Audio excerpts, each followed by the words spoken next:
Bonjour à tous.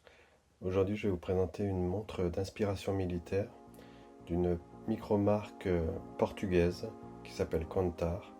Donc c'est une marque qui vient juste d'être créée, qui sort son premier modèle. En préambule, je voulais m'excuser pour la voix un peu enrouée que j'ai. Au bout de 2 ans, j'ai fini par attraper le Covid. J'imagine un peu comme tout le monde et j'arrive pas à me débarrasser de ce petit voile sur la gorge, mais bon, je tenais quand même à faire cette vidéo. Les montres militaires, c'est vraiment un style de montre qui m'intéresse. Je possède deux Hamilton que je vais vous montrer, Khaki Field Mechanical. Vraiment, je suis ultra fan de ces deux montres. De par leur simplicité, leur minimalisme, leur lisibilité. Donc là, la blanche, c'est celle que je viens d'acquérir dernièrement. Donc avec ce bracelet jaune, je la trouve vraiment, qui rappelle les aiguilles jaunes, je la trouve excellente. Donc, ce n'est pas pour ces montres que je fais la chronique aujourd'hui.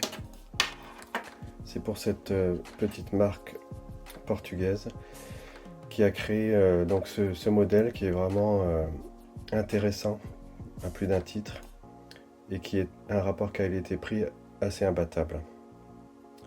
Donc si on regarde le packaging, c'est vrai que la boîte n'a rien de remarquable, c'est une boîte en carton. Donc avec une petite notice. Ce qui est intéressant, c'est qu'ils offrent une garantie de 2 ans, ce qui est pas mal je trouve pour une micro-marque. En général, c'est souvent 1 an. Donc cette montre, je vais présenter les points positifs et les points négatifs. Vous allez voir que je considère qu'il y a quand même plus de points positifs que de points négatifs. Donc pour commencer, elle a un verre saphir avec un traitement anti-reflet. On peut deviner, regardez sur les coins, le traitement anti-reflet, ça fait des teintes légèrement bleues. Donc ce qui assure une bonne lisibilité. Elle a une couronne gravée avec le logo de la marque et vissée. Je vais dévisser pour faire voir. Avec que je trouve elle a l'air assez performante et simple à revisser. Les index, donc on voit qu'on a des index appliqués avec du relief et qui sont remplis de matériaux qui assurent une bonne luminescence, puisqu'il s'agit de, je regarde sur la notice, un revêtement BGW9.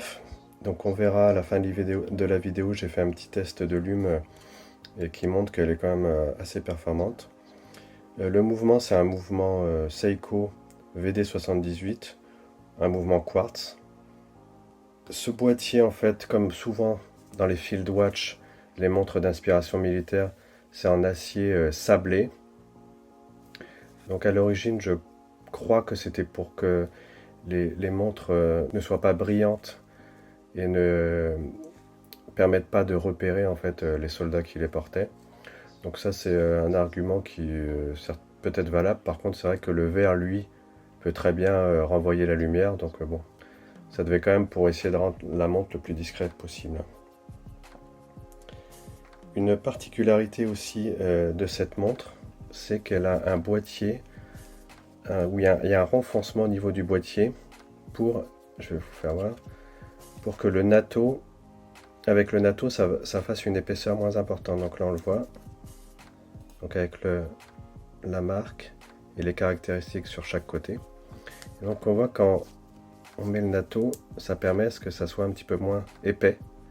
Parce que c'est vrai qu'avec le double passage du NATO, ça augmente souvent l'épaisseur des montres et des fois c'est pas terrible, je trouve.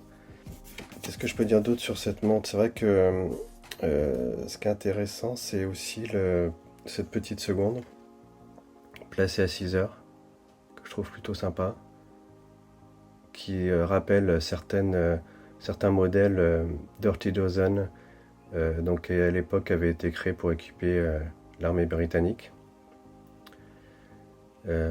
Donc globalement, c'est vrai que c'est une montre qu'on pourrait dire assez classique hein, au niveau Field Watch.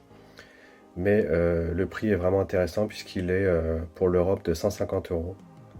Donc certes c'est un mouvement quartz, mais au vu des caractéristiques que je viens de citer, avec le renfoncement du boîtier, le verre saphir, la couronne vissée, la Luminova qui est vraiment performante, je trouve que le prix est quand même tout à fait correct pour quelque chose qui s'achète en Europe et pas sur AliExpress ou en Chine ou sur un autre site chinois. Donc au niveau des dimensions du boîtier. Donc on est sur du 40 mm,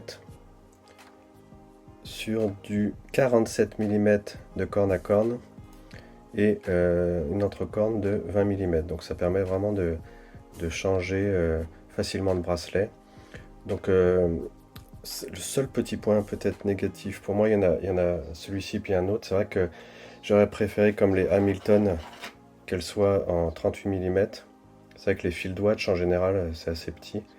Moi c'est du fait que j'ai un tout petit poignet de 16 cm, elle est un tout petit peu imposante pour moi. Et une taille de 38 mm ça aurait été vraiment excellent. Bon, ça c'est pas valable pour tout le monde, hein. Ceux qui ont un poignet de taille supérieure, 40 mm c'est complètement passe-partout. Et un autre petit point négatif, mais vraiment très mineur, c'est qu'elle n'est pas équipée de cornes percées. Donc ce qui permet, comme sur les Khaki Field Hamilton, de changer le bracelet hyper facilement avec un outil. C'est beaucoup plus simple de changer le bracelet avec des cornes percées que sans. Donc je vais faire aussi le test de luminescence. Donc je l'ai placé à côté d'une Khaki Field pendant un quart d'heure et que j'ai accéléré le temps.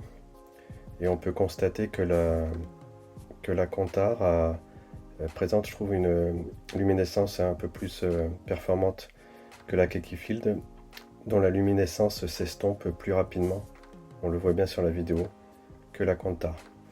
Voilà ce que je peux dire sur cette montre qui est, je trouve, réussie, un rapport qualité-prix vraiment intéressant. Et je trouve ça toujours sympa, ces petites marques qui se créent, qui sortent des modèles elles-mêmes, qui présentent un bon rapport qualité-prix. Et j'espère que ça vous a donné envie d'aller consulter le site de la marque et d'en acheter une, pourquoi pas. Donc je vous dis probablement à bientôt pour de nouvelles chroniques. D'ici là, passez une bonne journée.